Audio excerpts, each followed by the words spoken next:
यदि F dash x is greater than zero आ जाए तो इंक्रीजिंग फंक्शन होगा। आपको सबसे पहले कोई फंक्शन दिया रहेगा उसका डिफरेंशिएशन करो, और यदि ग्रेटर देन जीरो आ जाए यानी पॉजिटिव आ जाए तो इंक्रीजिंग होगा, और यदि एफ डैश एक्स निगेटिव आ जाए यानी F dash x is less than zero तो डिक्रीजिंग फंक्शन होगा। और यदि मान लीजिए आपने कोई फंक्शन है एफ एक्स उसका डिफरेंशिएशन किया, वो आया एफ डैश एक्स बराबर जीरो तो कांस्टेंट फंक्शन है यानी अचर फलन है, अचर फलन है। ये सारी चीजें आपने जान लिया है, ये सारी चीजें आपको यहाँ पे समझ में आ चुकी हैं। अब यहाँ पे हम बात करेंगे, क्या बात करेंगे, कुछ क्वेश्चन को बात करेंगे कैसे लगाना है। अभी क्वेश्चन को दिखाना पड़ेगा कि जो है इंक्रीजिंग है डिक्रीजिंग है, प्रूफ वाले क्वेश्चन है, सारे क्वेश्चन हैं। तो आइए एक एक करके मैं आपको समझाऊंगा। यहाँ पे दे रखा है कि सिद्ध कीजिए एफ एक्स एक फंक्शन है, एफ एक्स बराबर cos x एक फंक्शन है, और प्रूफ करना है कि जीरो से पाई में, जीरो से यानी कि x की वैल्यू जब जीरो से पाई के बीच में हो तो ह्रासमान आए, और पाई से 2 पाई के बीच में वर्धमान आए, और 0 से 2 पाई में ना तो वर्धमान और ना ह्रासमान आए। अब इसको लगाने के सबसे पहला मेथड जो आप लोग फॉलो करेंगे कि एफ डैश एक्स निकालोगे उसके थ्रू यहाँ पे प्रूफ करोगे। लेकिन इससे अच्छा शानदार मेथड है यदि आप एफ एक्स का ग्राफ जानते हो। पहले मैं ग्राफ वाला बताऊंगा क्योंकि वो इजी है, पहले उसको समझ लीजिए। और यदि आप कमेंट करेंगे कि ग्राफ पे वीडियो बनाइए, आपको ग्राफ नहीं पता, sine cos tan x square वगैरह वगैरह ग्राफ, तो सारा वीडियो में बना दूंगा। एक ही वीडियो में 1-2 घंटे लगेंगे, सारे ग्राफ आप सीख जाएंगे, तो उस वीडियो को ला दूंगा। लेकिन पहले फिलहाल के लिए आपने cos x का ग्राफ पढ़ रखा होगा, यदि नहीं पढ़ा है तो आइए देखिए cos x का जो ग्राफ होता है ये देखिए। पहले मैं ग्राफ से समझाऊंगा, उसके बाद अभी ये जो एफ डैश एक्स वाला है ये विधि, इस विधि से समझाऊंगा। लेकिन पहले इस शॉर्टकट से समझिए, ये शॉर्टकट नहीं है, एक्चुअली ये रियल मेथड है। इसको फॉलो करोगे तो एग्जाम में एक भी नंबर नहीं कटेगा, 100% मार्क्स मिलेगा। और इसको फॉलो करोगे एफ डैश एक्स वाला तो इसमें हो सकता है कहीं मिस्टेक हो जाए इधर उधर कैलकुलेशन में, तो वहां गड़बड़ी हो सकती है, लेकिन इस ग्राफ वाले में गड़बड़ी नहीं होगी। तो आइए सबसे पहले cos x का ग्राफ बनाता हूँ। तो cos x का ग्राफ जब बनाऊंगा, cos x का जब मैं ग्राफ बनाऊंगा तो इस तरह आता है, देखिए इस तरह कुछ करके आता है cos x का ग्राफ, इस तरह ऐसे करके आता है, ऐसे इस तरह करके आता है, ऐसे आगे चलके चला जाता है। तो यहाँ पे जो वैल्यू होती है x की वो 0 होती है, और ये x का होता है π/2, क्योंकि x बराबर π/2 पे cos π/2 का मान 0 होता है ना, तो इसीलिए π/2। और यहाँ पे होता है ये पाई, ये होता है पाई, और ये होता है 3π/2, और ये होता है ये पीक पॉइंट, ये होता है 2 पाई, ये होता है। ये इतनी चीज आपने समझ ली, 0 π/2 पाई, 3π/2 2 पाई। अब हमको बात करना है 0 से पाई में ह्रासमान है, तो 0 ये है 0 और ये पाई। अब 0 से लेके पाई में देखिए ये फंक्शन देखिए, ये 0 से लेके पाई यहां तक की बात हो रही है। अब इसमें देखिए जैसे जैसे आप वैल्यू बढ़ाते जा रहे हो, x की वैल्यू जैसे जैसे बढ़ती जा रही है, पहले x का मान ये था, फिर ये हुआ, फिर ये हुआ, यानी ये घटता चला जा रहा है, जैसे जैसे आप वैल्यू बढ़ाते चले जा रहे हो ये धीरे धीरे घटता चला जा रहा है, यानी ह्रासमान है। आप यहाँ पे देखिए साफ जैसे जैसे x की वैल्यू आप बढ़ाओगे तुरंत ये जो y का मान घटता चला जा रहा है। जैसे जैसे आप x की वैल्यू बढ़ाते जा रहे हो ये y की वैल्यू जो है वो घटती जा रही है। आपको यहाँ पे क्लियर नजर आ रहा होगा भाई, यहाँ पे देखिए क्लियर नजर आ रहा है। देखिए पहले 0 था तो इसकी वैल्यू कितनी आई, यहाँ पे इसकी वैल्यू 1 होती है, तो 0 था तो इसकी वैल्यू 1 आई। लेकिन जैसे 0 से मैंने मान लीजिए ये कुछ रखा, कुछ थोड़ा बढ़ा के रखा, 0.2 ऐसे करके रखा, तो यहाँ पे 1 से कम आ गया। फिर जैसे जैसे मान बढ़ाते चला गया यहाँ पे कम हो गया। अब जब मैंने π/2 रख दिया तो ये तो 0 ही आ गया। उसके बाद में π/2 से जैसे थोड़ा मान इसका बढ़ाया x का, तुरंत ही घटता चला गया। और मैंने क्या बताया था कि यदि x का मान बढ़ता चला जाए, x का मान बढ़ता चला जाए और y का मान घटता चला जाए तो ह्रासमान होता है, डिक्रीजिंग फंक्शन होता है। तो यहाँ पे देखिए जैसे जैसे आप x की तरफ जा रहे हैं y धीरे धीरे डिक्रीज होता चला रहा है, और देखिए ये नीचे एकदम डिक्रीज हो गया, ये पीक पॉइंट पे पाई पे तो एकदम डिक्रीज हो गया, ये -1 आ गया है ना, तो एकदम डिक्रीज होगा। तो ये क्या है, ह्रासमान फंक्शन है, ह्रासमान। तो आप यहाँ पे देखिए ग्राफ से आपको कुछ नहीं, ग्राफ आप एक बार बना लोगे कुछ नहीं। यहाँ पे ये देखिए पहला प्रूफ हो गया। अब जब दूसरे की बात करोगे पाई से 2 पाई में, तो आइए पाई से 2 पाई में पहले मार्क कर लेते हैं पाई से 2 पाई में। तो पाई ये है, पाई है और ये 2 पाई, यानी यहाँ ये इस फंक्शन की बात हो रही है, ये इस वाले फंक्शन की बात हो रही है पाई से 2 पाई में। अब यहाँ पे देखिए x का वैल्यू पाई है, तो इसकी वैल्यू -1 है। अब जैसे जैसे आप x का वैल्यू यहाँ पे देखिए बढ़ाते जा रहे हो, तुरंत ये y का मान बढ़ता चला जा रहा है, बढ़ता चला जा रहा है। अब जहाँ जब पाई जो है 2 पाई डाल दोगे तो इसका वैल्यू 1 आ जाएगा, है ना। देखिए बढ़ता जा रहा है, जैसे पाई इधर मूव करोगे इस साइड, यानी x की वैल्यू बढ़ाते जाओगे, तुरंत ये y जो y का मान है, अरे ये y होता है ना, y का मान बढ़ता चला जाता है। निगेटिव में छोटी संख्या, जैसे निगेटिव में -2 बड़ा है कि -3, तो निगेटिव में -2 बड़ा है कि -3, तो ऑब्वियसली बात है कि -2 जो है क्या है वो बड़ा है और -3 क्या है छोटा है। निगेटिव में जो संख्या बड़ी होती है वो छोटी हो जाती है। ये देखिए -3 छोटा है। तो उसी तरह देखिए निगेटिव में, देखिए निगेटिव वाला वैल्यू है। जैसे जैसे x का वैल्यू बढ़ाते जा रहे हो, यहाँ पहले देखिए -1 था, अब -1 से -आधा हुआ, ऐसे ऐसे करते मतलब बढ़ते चला जा रहा है, बढ़ता मान चला जा रहा है। जैसे जैसे आप x की वैल्यू बढ़ाते जा रहे हो, अरे यहाँ पे देखिए जैसे जैसे आप x की वैल्यू इधर बढ़ाते जा रहे हो, इधर बढ़ाते जा रहे हो, x की वैल्यू जैसे जैसे बढ़ाते जा रहे हो, तुरंत देखिए y बढ़ता चला जा रहा है, बढ़ता चला जा रहा है। अब निगेटिव में जितना कम होगा, देखिए निगेटिव में कम हो रहा है।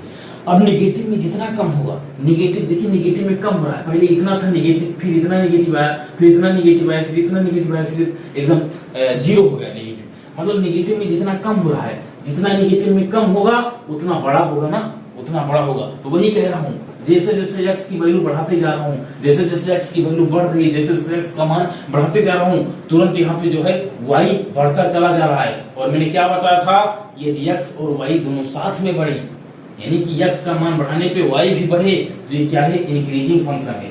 ये इंक्रीजिंग फंक्शन है, यानी दूसरा जो है पाई से 2 पाई में ये वर्तमान है। ये क्लियर हो गया। अब थर्ड नंबर है कि 0 से 2 पाई में ना तो वर्तमान है ना ह्रासमान है। तो ये देखिए 0 है और ये 2 पाई है। अब इसमें कहा गया है ना तो वर्तमान है ना ह्रासमान है, तो 100% ऑब्वियस है, क्योंकि यहाँ देखिए 0 से पाई में भैया ह्रासमान आ गया और पाई से 2 पाई में वर्तमान आ गया। तो ऐसा आप कहाँ कह सकते हो कि पूरा का पूरा ह्रासमान है या पूरा का पूरा वर्तमान है, क्योंकि दोनों चीज है, वर्तमान भी है ह्रासमान भी है। तो इसीलिए यहाँ लिख दूंगा ना तो वर्तमान है ना ह्रासमान है। खत्म कहानी, खेल खत्म। तो ये देखिए कितने शानदार तरीके से हो गया। अब इसका वो वाला मेथड जो है आप लोग जो प्रेफर करते हो उसको बताऊंगा, लेकिन ग्राफ में तो आपको ग्राफ फोकस कराऊंगा, क्योंकि ग्राफ से बोर्ड एग्जाम में जल्दी क्वेश्चन हो जाएंगे और 100% एक्यूरेट क्वेश्चन होंगे। कोई गड़बड़ी विधि वाले मेथड से लगाएंगे तो सबसे पहले ये फंक्शन ही f(x = cos x), इसका सबसे पहले क्या कर लेंगे, डिफरेंशिएशन मान लेंगे। क्या कर लेंगे, डिफरेंशिएशन। इधर पहले डिफरेंशिएशन कर लो, उसके बाद में ये सारी चीजें होंगी। ये पहला पार्ट है, फिर सेकंड है, फिर थर्ड है, 3 पार्ट है। तीनों पार्ट को एक एक करके सॉल्व करेंगे। तो पहले इसका डिफरेंशिएशन आइए इसको कर लेते हैं। डिफरेंशिएशन करेंगे f(x) का, तो क्या हो जाएगा, f(x) = cos x का डिफरेंशिएशन -sin x। ये आ चुका है, sin x आ चुका है। अब हम लोगों को बात करना है 0 से पाई में। 0 से पाई में ह्रासमान है या नहीं। ह्रासमान का अर्थ होता है कि मतलब प्रूफ ही करना है हम लोगों को कि 0 से पाई में ह्रासमान है। तो देखिए f(x) ह्रासमान का मतलब होता है कि f(x) <0 आ जाए, f(x) <0 हो जाए। यही तो होता है, f(x) जो है डिफरेंशिएशन करो और <0 आ जाए। तो f(x) हमारे लोगों का क्या आ गया है, -sin x, यानी f(x) हमारे लोगों का क्या आ गया है, बराबर -sin x। अब देखिए 0 से पाई में sin x क्या होता है, निगेटिव को ऐसे रहने दीजिए, sin x की बात करें। 0 और पाई के बीच में देखिए sin x क्या होता है, तो sin x को 0 और पाई में देखिए पॉजिटिव होता है कि निगेटिव होता है। तो इसके लिए हम लोगों को इसका ग्राफ चेक करना पड़ेगा। तो ग्राफ sin x का इस तरह होता है, ये 0 है, ये पाई है। 0 से पाई में sin x हमेशा पॉजिटिव होता है, हमेशा देखिए ऊपर है ना, तो हमेशा पॉजिटिव होता है, यानी ये क्वांटिटी हमेशा पॉजिटिव होती है। ये क्वांटिटी हमेशा पॉजिटिव होती है। अरे जब ये क्वांटिटी पॉजिटिव होती है तो f(x) बराबर प्लस और आगे माइनस लगा है, तो plus into minus, plus minus का गुणा क्या आता है, माइनस, यानी f(x) माइनस आ जाएगा। यानी f(x) क्या आ जाएगा, f(x) <0, यानी ये क्या है, ह्रासमान फलन है, ये ह्रासमान है, डिक्रीजिंग फंक्शन है। साफ साफ यहाँ से भी प्रूफ हो गया। अब यहाँ के लिए भी आपको ग्राफ की जरूरत पड़ी। अरे अब जो आप ग्राफ नहीं जानोगे तो एक एक वैल्यू पुट करोगे। अब 0 से पाई के बीच में जितने वैल्यू रहेंगे, π/2 हो गया, जैसे 90 डिग्री हो गया, 60 डिग्री हो गया, 45 डिग्री, सबकी वैल्यू पुट करेंगे, उसके बाद में फाइनल डिसीजन निकाल पाएंगे ना।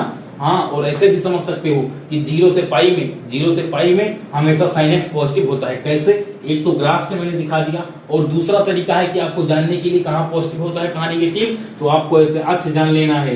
ये 0 वाला होता है, ये 90 वाला होता है, ये 180 वाला होता है, और ये क्या होता है, ये 220 वाला होता है, और फिर ये 360 वाला होता है ना।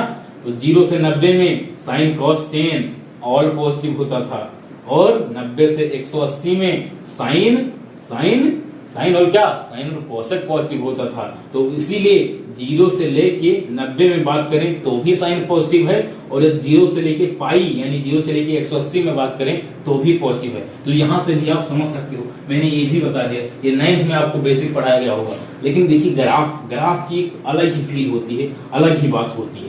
तो यहाँ पे ये देखिए, ये क्लियर हो गया हर समान वाला। अब आइए पार्ट सेकंड, इसको मिटा दूं, उसके बाद में पार्ट सेकंड की तरफ चलते हैं।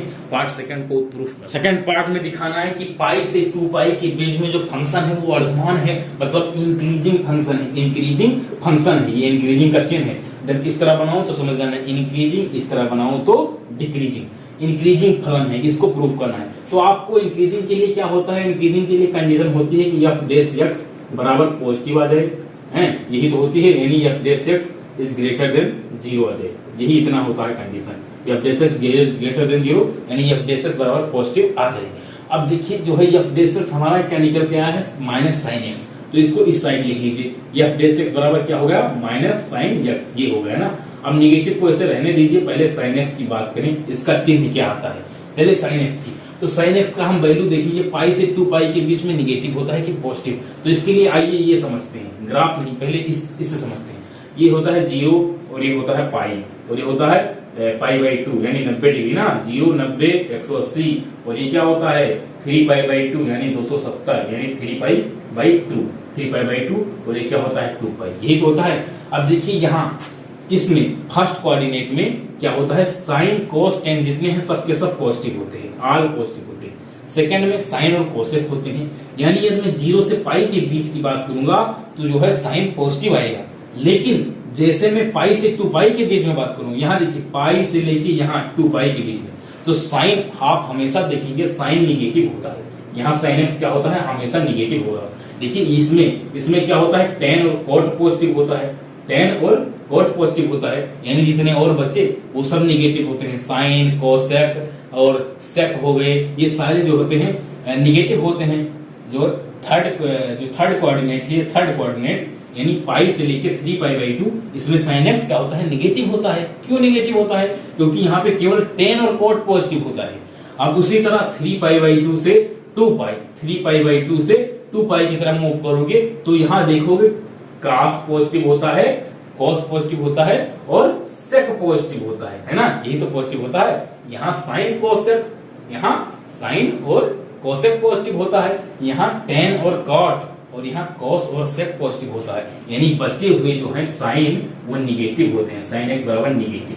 तो आप यहाँ देख लीजिए, इस जो है ये चतुर्थांश, इसमें भी साइन एक्स निगेटिव, इसमें भी निगेटिव, यानी जो है पाई से लेके 3 पाई बाई 2 में भी साइन एक्स निगेटिव आया, और 3 पाई बाई 2 से लेके 2 पाई में निगेटिव। ओवरऑल पाई से 2 पाई के बीच में बात करोगे तो साइन एक्स कैसा आएगा, निगेटिव आएगा, है ना।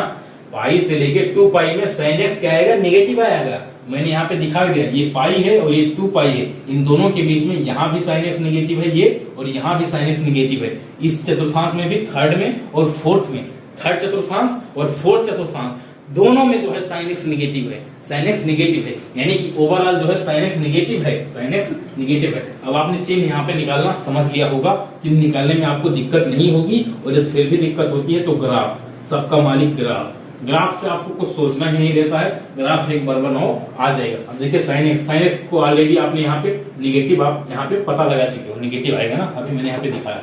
तो देखिए माइनस और आगे यहाँ माइनस दिखा, तो माइनस माइनस हो गया प्लस, यानी ये एफ डैश एक्स बराबर पॉजिटिव, यही तो आ गया।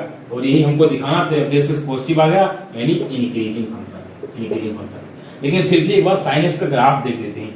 ये देखिए साइन का ग्राफ इस तरह होता है, ये है पाई और ये है 2 पाई।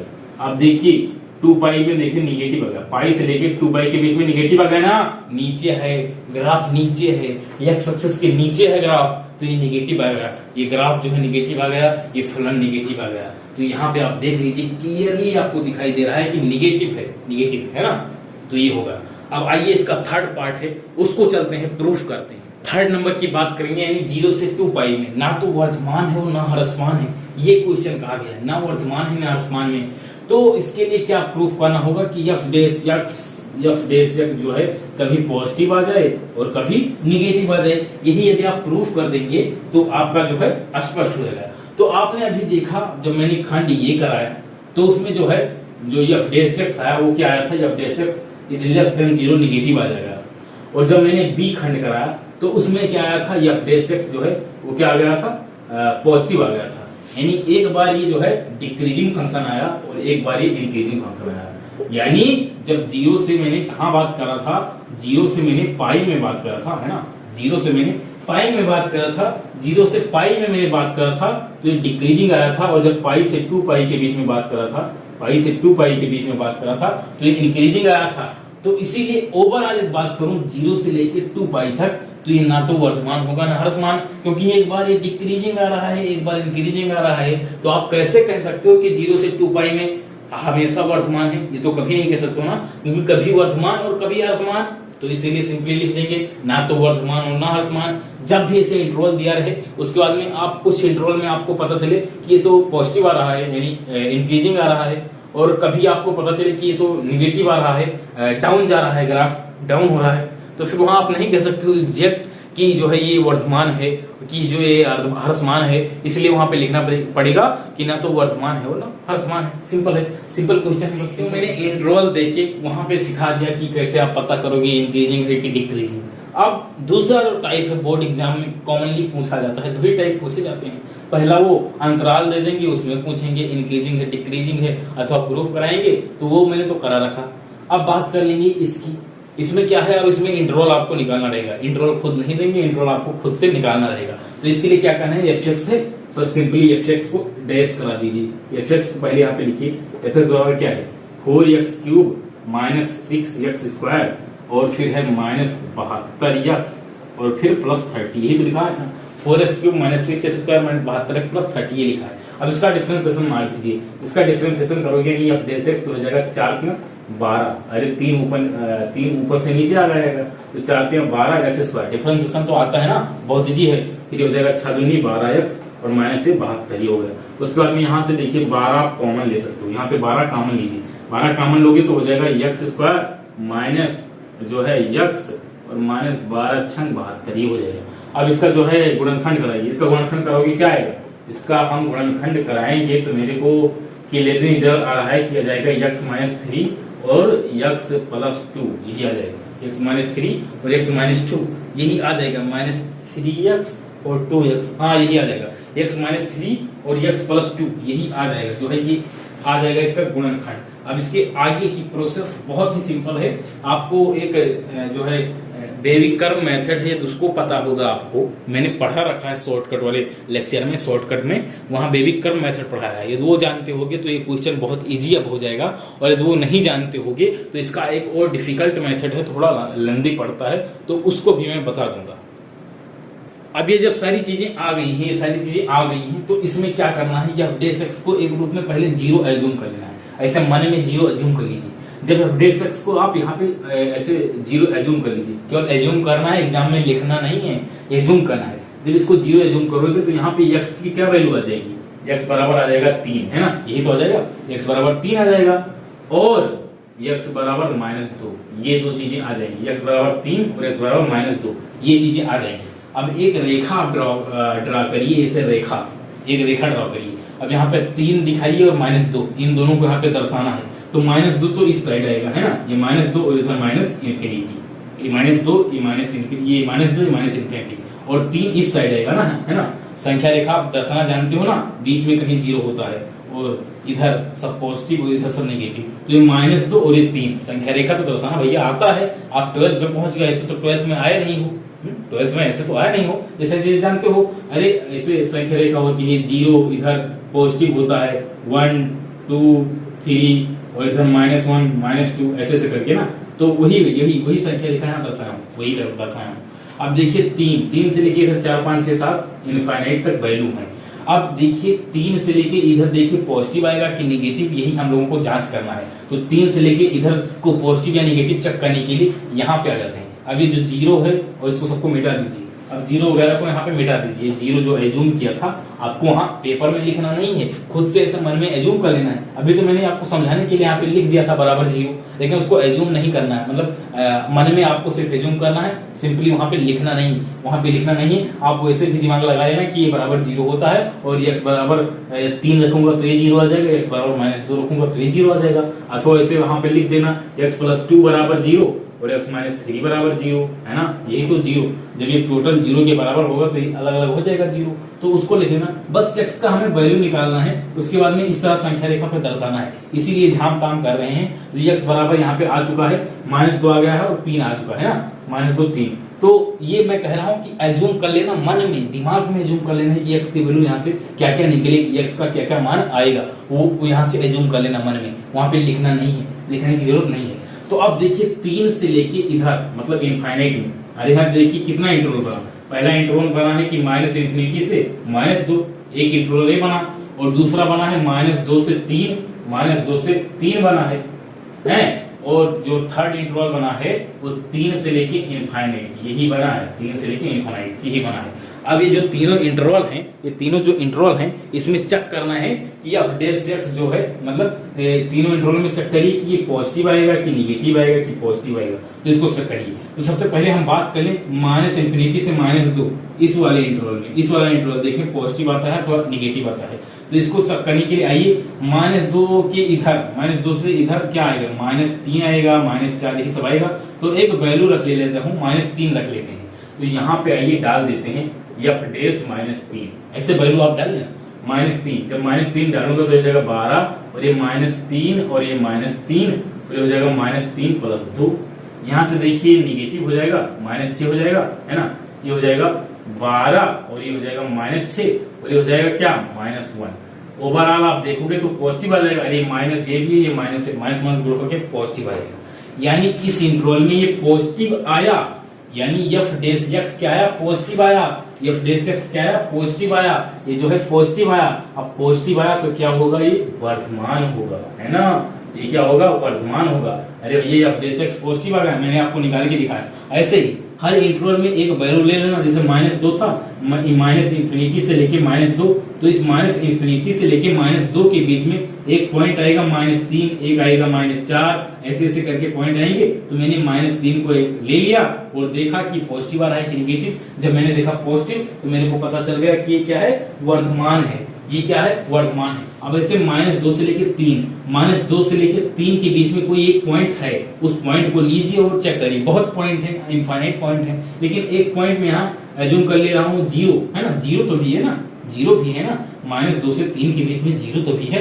तो ये 0 रख के एज्यूम करते हैं। तो ये हो जाएगा f'0, यहाँ 0 रख दीजिए, f'0, x की वजह पे 0 रख देना है, फिर 12, फिर हो जाएगा 0 - 3 और ये हो जाएगा 0 + 2, तो ये हो जाएगा 12 - 3 और गुणे 2, यानी ओवरऑल ये निगेटिव आएगा, क्योंकि यहाँ एक ही निगेटिव है और निगेटिव नहीं है, और निगेटिव होता तो आपस में गुणा होकर पॉजिटिव आ जाता, लेकिन केवल एक निगेटिव है, यानी ये निगेटिव आ गया, इसका मान निगेटिव आ गया, तो ये हो जाएगा ह्रासमान, ये हो जाएगा ह्रासमान, ये हो जाएगा ह्रासमान। इसी तरह 3 से लेके अनंत वाले में, 3 से लेके इनफाइनाइट में एक वैल्यू है यहाँ 4, 5, 6 कुछ भी रख सकते हो। तो आइए हम 4 रख के एज्यूम करते हैं, 4 रख के x का वैल्यू हम 4 रखते हैं, इसको मिटा दो, x का वैल्यू हम क्या रखेंगे, 4 रखेंगे, तो हो जाएगा f'4 यानी x का 4 मैंने रख दिया वैल्यू, तो हो जाएगा 12, फिर 4 - 3 और 4 + 2, 4 + 2, तो ये क्या हो जाएगा ओवरऑल 12 और ये 1 और ये 4 तो 6,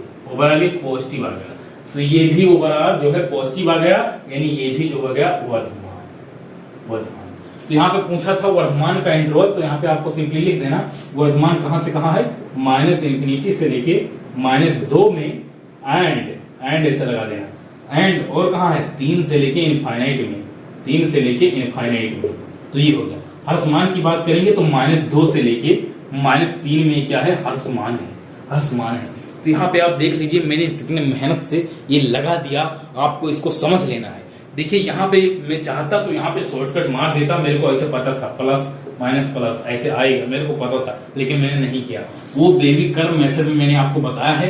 यहाँ पे उसको समझाने लगूंगा तो बहुत लंबा वीडियो हो जाएगा, और कुछ लोग बेबी कर्व मेथड पढ़े होंगे तो उसको पता होगा, अथवा आप भी बेबी कर्व मेथड टाइप कर लीजिए। यूट्यूब पे बहुत सारी वीडियो है, चाहे तो मेरी भी वीडियो देख सकते हो, वरना कोई जरूरत नहीं है, आप किसी की भी देख सकते हो जिसका आपको समझ। अगला टॉपिक है स्पर्श रेखाएं एवं अभिलंब। तो स्पर्श रेखाएं पहले समझेंगे और अभिलंब समझेंगे। इनको कैसे ज्ञात करना है, जितने तरीके हैं उनको समझेंगे। बड़ा सिंपल है, बहुत ही सिंपल है। तो सबसे पहले मान लीजिए कोई कर्व है, ये एक कर्व, एक कोई कर्व है, यानी कोई फंक्शन है, या फिर करके कोई फंक्शन है। हर फंक्शन का एक ग्राफ होता है, जितने भी फंक्शन है उनके ग्राफ होते हैं। तो ये मान लीजिए कोई एक फंक्शन है, ग्राफ है, तो इस पॉइंट पे, ये पॉइंट है, इसको मैंने नाम रख दिया x0 y0, ये रख दिया x0 y0, यानी x0 y0, ये कोई पॉइंट है। ये पॉइंट मान लीजिए p है, ये पॉइंट p है, p बराबर है x0 y0। अब यहाँ 2 3 होगा, 3 4 कुछ भी इस तरह का वैल्यू होगा, लेकिन एज्यूम कर लिया है मैंने x0 y0 है।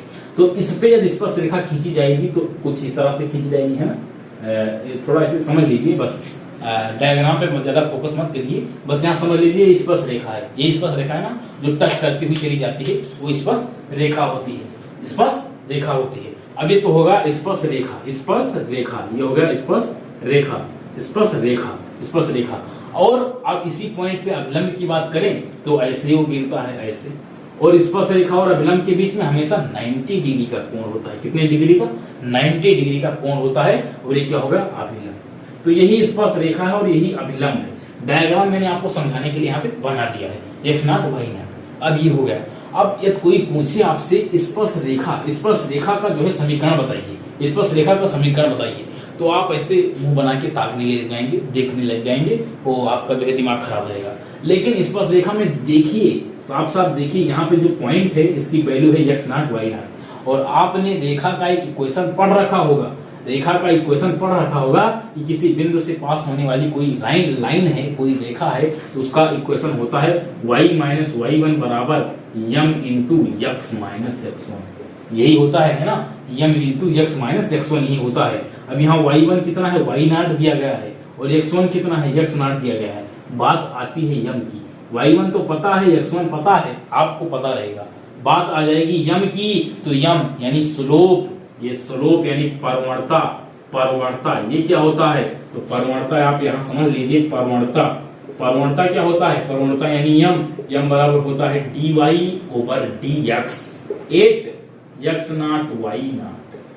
अब जब dy ओवर dx करोगे, कोई फंक्शन आएगा, जैसे मान लीजिए fx बराबर x स्क्वायर है ना। अब इसका आपने डिफरेंशिएशन किया, यानी dy ओवर dx निकाले, तो ये क्या आ गया? 2x। अब x को ऐसे तो आप कह नहीं सकते हो कि 2x परवणता है, ऐसे नहीं कह सकते हो। आपको वैल्यू पुट करनी रहेगी, जिस पॉइंट पे परवणता निकालना है उसकी वैल्यू पुट करनी रहेगी। देखिए यहाँ x0 y0 मैंने लिख दिया है, इसका यही अर्थ होता है। कहीं इसे लिखा मिल जाए dy ओवर dx 8, तो 8 पढ़ते हैं, x0 y0, मतलब आप जो फंक्शन आएगा dy ओवर dx करोगे, उसमें ये वैल्यू पुट कर देनी है, x और y की वैल्यू पुट कर देनी है। यहाँ पे y कुछ है नहीं, केवल x है, तो x की वैल्यू हम पुट कर देंगे 2x0। अब ये आ गया स्लोप, ये हो गया परवणता। तो यहाँ यम जानने वाली चीज थी, यम के बारे में इतना लंबा लेक्चर खींचे जा रहा हूँ। यम आप समझिए, यम होता है dy over dx, dy over dx 8x0 y0। जिस पॉइंट की परवणता निकालनी रहेगी, जिस बिंदु की बात होगी, जहां से स्पर्श रेखा टच कर रही होगी, वहां का जब हम जो है परवणता निकालेंगे, तो जिस पॉइंट पे निकालेंगे उस पॉइंट का जो है वैल्यू पुट करेंगे, तभी जाके परवणता लिखेंगे, ऐसे नहीं लिख देंगे। आइए अब क्वेश्चन से आप समझेंगे, ऐसे तो कुछ समझ में आएगा नहीं, मैं कुछ भी बोलते चला जाऊंगा। तो आइए क्वेश्चन एक करते हैं, उसमें पूरा मास्टर बना देंगे। आपके स्क्रीन पे क्वेश्चन तड़कता भड़कता आ चुका है। x बराबर 2 पर वक्र y बराबर x³ माइनस x की स्पर्श रेखा की परवणता, परवणता, परवणता जैसे नाम सुनो, परवणता मतलब यम मतलब स्लोप, परवणता मतलब स्लोप, परवणता की इंग्लिश स्लोप होती है। तो स्लोप यानी यम बराबर क्या होता है? dy ओवर dx 8, मैंने क्या कहा था? x0 y0, लेकिन इस समय केवल x बराबर 2 मौजूद है, तो यहाँ पे सिंपली हटा के लिख दीजिए x बराबर 2। ये लिख देना है, x बराबर 2 पर निकालना है, तो ऐसे लिख देना है। अब dy ओवर dx करिए, तो dy ओवर dx करोगे कितना आएगा? dy ओवर dx करो कितना आएगा? 3x स्क्वायर और माइनस 1, यही आएगा ना। और x बराबर 2 रखना है, 8 x इक्वल टू 2, यानी x बराबर 2 रखना है, तो हो जाएगा 2 की स्क्वायर माइनस 1, हो जाएगा 3 गुणे 4 माइनस 1, ये हो जाएगा 11। यही वैल्यू आ गई। कितनी वैल्यू आ चुकी है? 11। इसका उत्तर कितना आ गया है? 11। ये हो गया स्लोप। ये क्या हो गया? स्लोप। एक टाइप तो आपने देख लिया कि वैल्यू दी रही थी, उस पे आपको यम निकालना था। अब यहाँ यम दिया है, अब वैल्यू फाइंड करना है कि उन बिंदुओं को बताओ जिन पर स्पर्श करती है। तो इसके लिए क्या करेंगे? सिंपल है, सिंपल कर देंगे dy/dx। जैसे ही हम लोग dy/dx करेंगे, ये क्या आ जाएगा? 1/2 अंडर रूट, इसका डिफरेंशिएशन करना है 1/2 अंडर रूट 4x - 3, ये तो हो जाएगा, ऊपर हो जाएगा 4। इसका डिफरेंशिएशन आप करिए, पहले इसका डिफरेंशिएशन निकालिए, पहले डिफरेंशिएशन सीख जाइए, उसके बाद स्पर्श रेखा और अभिलंब पढ़िए, तो आपको डिफरेंशिएशन पता होगा। जब तक डिफरेंशिएशन नहीं पता है तो पहले डिफरेंशिएशन सीखिए। तो मैं डिफरेंशिएशन कर रहा हूँ सिंपली, उसके बाद -1, इसका डिफरेंशिएशन 0 हो जाएगा, तो 0, तो इसका कोई काम नहीं है, तो ये जाएगा। इसको आप सिंप्लीफाई करोगे, 2 2 दूनी 4, तो हो जाएगा 2/√4x - 3। अब ये क्या है? ये क्या है? यम है, यम है, यम है। और कहाँ यम है? कहाँ यम है? 8x0y0, है ना। मैंने इसे सपोज कर लिया है, जो वैल्यू आएगी वो x0y0 आएगी। तो यहाँ आइए सिंपली वैल्यू पहले पुट करते हैं। वैल्यू आप पुट करोगे तो यम हो जाएगा 2/√4x0 - 3। मैंने सपोज कर लिया है, आपको वहां सिंपली लिखना पड़ेगा कि माना जो पॉइंट है वो x0y0 है। आप इस तरह डायरेक्ट लगाओगे तो भी आंसर आएगा। मेरी बात आप ध्यान से सुन लीजिए, मेरी एक बात कान खोल के सुन लेना कि जब आप यहाँ पे डायरेक्ट लगाओगे, डायरेक्ट यहाँ पे x का कोई वैल्यू ना रखो, डायरेक्ट यहाँ पे m की वैल्यू रख दो, इसको बराबर करके m की वैल्यू पुट कर दो, तो आंसर 100% सही आएगा। लेकिन आपको पहले एज्यूम करना है कि माना जो पॉइंट है वो बिंदु है x0y0 है, ये 100% सही चीज है। आप इसको डायरेक्ट नहीं जो है कर सकते हो। मैंने बताया था ना कि x² है, इसका जो है स्लोप पूछा जाएगा तो 2x, इस तरह आप नहीं बोल सकते हो, गलत। 2x0 ये बोल सकते हो, यानी x0 कोई पॉइंट है x0y0 जहां पे निकाला गया है, तो यहाँ पे पॉइंट पूछा गया है जिन पर स्पर्श रेखा, यहाँ कह रहे हैं उन बिंदुओं को ज्ञात करिए। तो मैंने बिंदु को मान कर लिया है कि x0y0 है। मैंने बिंदु को क्या मान लिया है? x0y0 है। तो यहाँ पे मैंने x0y0 मान लिया था, तो इसलिए m बराबर क्या हो गया? 2/√4x0 - 3, ये मैंने लिख दिया। अब m की वैल्यू आपको पता है, m की वैल्यू कितना है? 2/3 है। m की वैल्यू कितना है? 2/3 है। m की वैल्यू भाई कितना है? 2/3 है। m की वैल्यू कितना है? 2/3 है। तो आइए इसको अब सिंपली सॉल्व करते हैं, तो ये सिंपल इक्वेशन बन गया बस। तो आइए इधर सॉल्व कर लेते हैं। m बराबर यहाँ रख देंगे 2/3, ये m बराबर क्या हो जाएगा? 2/3, तो हो जाएगा 2/3 बराबर 2/√4x0 - 3, 2/√4x0 - 3, यही तो हो जाएगा 2/√4x0 - 3। अब यहाँ देखिए 2 से 2 कैंसिल हो गया, 2 से 2 कैंसिल हो गया, इसका क्रॉस मल्टीप्लाई कराइए, क्रॉस मल्टीप्लाई कराओ तो 3 ऊपर चला जाएगा, ये हो जाएगा 3 बराबर √4x0 - 3, ये हो जाएगा। अब दोनों तरफ वर्ग करा दीजिए, दोनों तरफ स्क्वायर करा दोगे तो ये हो जाएगा 3 3 का 9 और ये हो जाएगा 4x0 - 3। उसके बाद में इधर ले आइए, 9 और 3 क्या हो जाएगा? 12 और ये हो जाएगा 4x0, यानी x0 बराबर कितना आ जाएगा? 3। अब देखिए x0 की वैल्यू आ चुकी है। x0 यहाँ पे जो मैंने सपोज किया था कि मान लीजिए बिंदु x0y0 है, तो वहां x0 आ चुका है। x0 की वैल्यू क्या आ चुकी है? 3 आ चुकी है। अब इसको मिटा दूं, उसके बाद y0 की वैल्यू हम लोग फाइंड करते हैं, पता करते हैं, फाइंड करते हैं, पता करते हैं। तो x0 आ चुका है 3, तो यहाँ से देखिए y0 क्या हो जाएगा? y0 बराबर हो जाएगा √4x0 - 3। अरे यहाँ ये वैल्यू यहाँ रख दीजिए, x0 y0 यहाँ रख दीजिए, तो y0 देखिए y की जगह पे हो जाएगा y0, x की जगह पे हो जाएगा x0। तो पहले ये इक्वेशन बना दीजिए और -1 ये इक्वेशन बना लेना है। उसके बाद में अब x0 की वैल्यू तो आपको पता ही है, x0 का वैल्यू यहाँ पे पुट कर दीजिए, y0 निकल आएगा, तो y0 हो जाएगा √4 × 3 - 3 - 1। अरे x0 की वैल्यू मैंने सिर्फ रखा है बस, और कुछ रॉकेट साइंस नहीं लगाया हूँ, x0 की वैल्यू मैंने रख दी है, तो हो जाएगा 4 × 12, 12 में से 3 गया 9, 9 यानी ये क्या हो जाएगा? √9 - 1, यानी 3 - 1 बराबर 2, यही इसका वैल्यू आ जाएगा। y0 भी यहाँ पे निकल आ चुका है, y0 कितना आ गया है? 2 आ गया है, y0 2 आ गया है, x0 3 आ गया है। यानी जिस बिंदु की बात हो रही थी वो कौन सा बिंदु था? 3 और गामा 2, x और y दोनों आ गया, 3 गामा 2। तो ये 100% सही आंसर 3 गामा 2। ये घचक थोड़ा हो जाता है, लेकिन फिर भी आपको समझाने के लिए मैं ये सब कर रहा हूँ। मैं चाहता हूं तो सख्त दिल लगा के ऐसे चला जाता, आप देखते रह जाते, आपको समझ में नहीं आता। लेकिन मेरा मकसद है यहाँ पे खड़े होकर इतने घंटे बोलूं तो आपको समझ में आए। क्वेश्चन लिख दिया हूं, प्रवणता 2 वाली सभी रेखाओं का समीकरण ज्ञात करो जो वक्र y + 2y(x - 3 = 0 को स्पर्श करता है। ये क्वेश्चन बेसिकली जब मैं 12th में था मेरे से सॉल्व नहीं हुआ था, तो मैंने इसको डालना उचित समझा, क्योंकि इसको समझना बहुत आसान है लेकिन जल्दी समझ नहीं मिलता। तो आइए एकदम आसान भाषा में समझते हैं। जो मेरे साथ प्रॉब्लम हुई वो किसी बच्चे के साथ ना हो, इसीलिए मैं इसको आसान बना दिया हूँ। तो ये प्रवणता 2 यानी m बराबर क्या है 2, प्रवणता 2 वाली सभी रेखाओं का समीकरण याद करना है जो वक्र y + 2/x - 3 = 0 को स्पर्श करती है। तो सिंपली इसको लाइए, यहाँ पे क्या कर लीजिए, y बराबर निकाल लीजिए। y बराबर क्या हो जाएगा -2/x - 3, यही हो जाएगा ना। फिर इसको डिफरेंशिएशन मार दीजिए, dy/dx, यही मान लीजिए dy/dx, और ये क्या हो जाएगा -2 तो ऐसे रहेगा ही, और ये हो जाएगा क्या हो जाएगा -1/x - 3 का होल स्क्वायर, यही तो हो जाएगा, है ना। -2 × -1/x - 3 का होल स्क्वायर, यही तो हो जाएगा।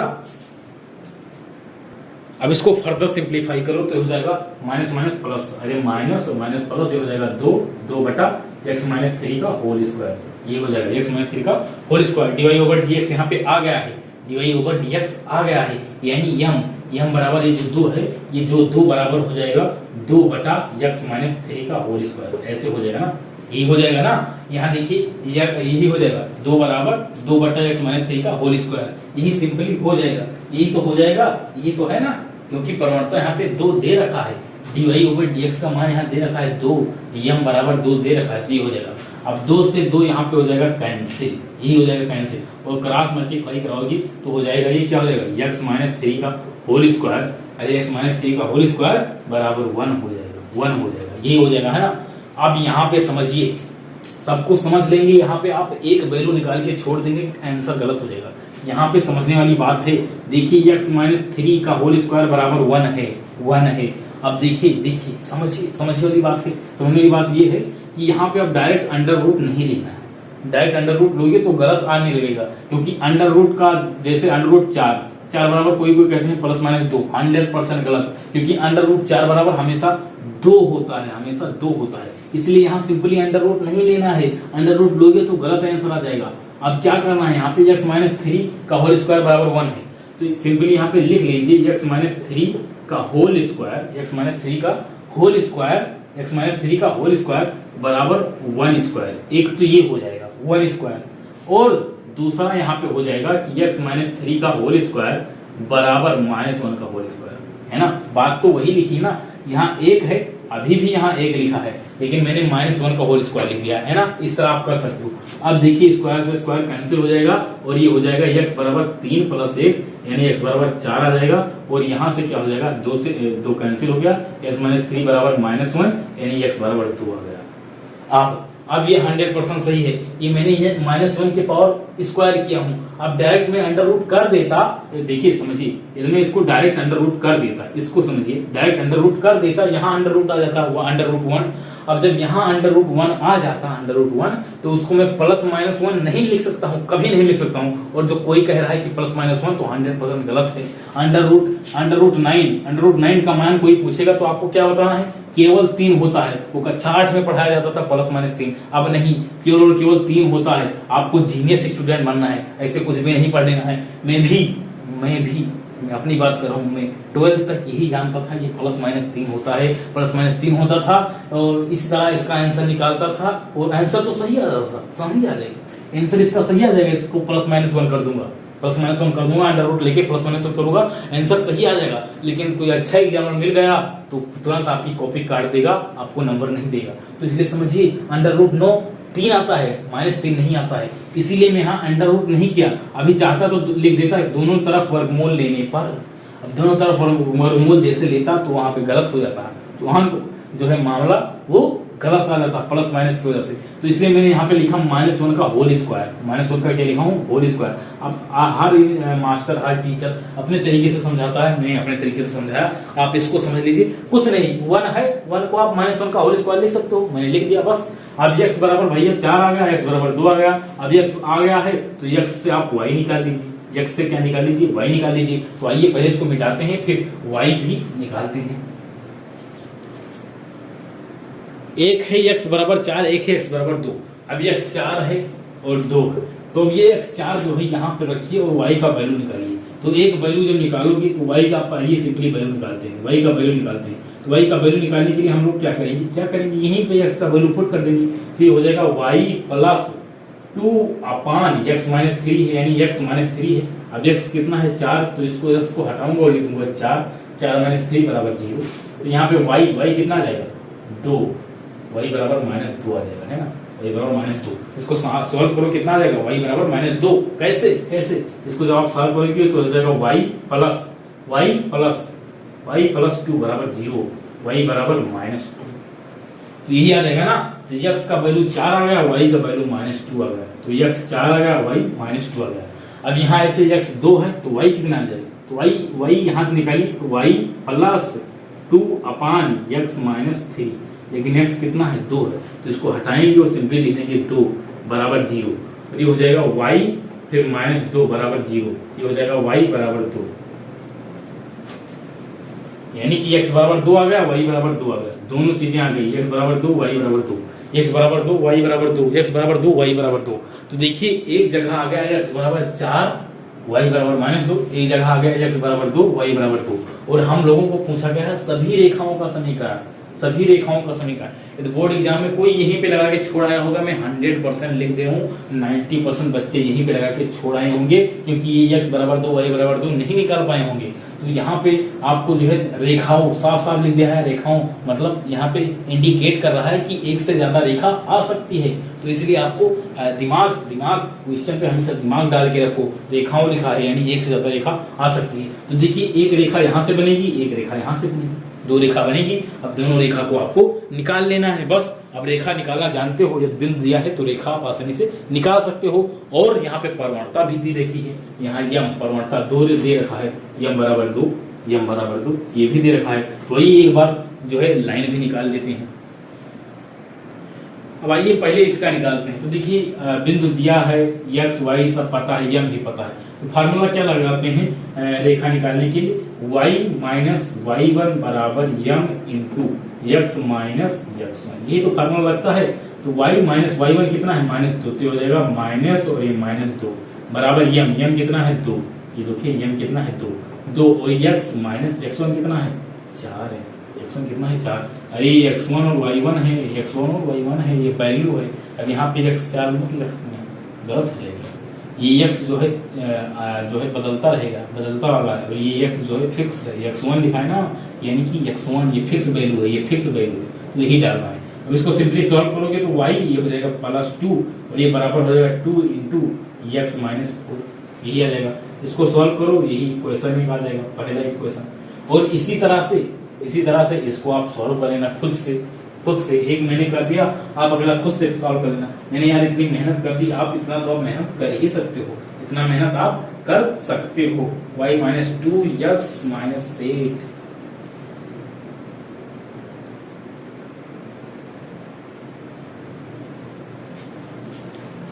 तो आज की वीडियो हम यहीं पे रोक देंगे, इसका पार्ट अगला आ जाएगा, छोटा सा बचेगा, कहीं आधा 1 घंटे का लेक्चर बनेगा बस, वो भी पूरा कवर हो जाएगा।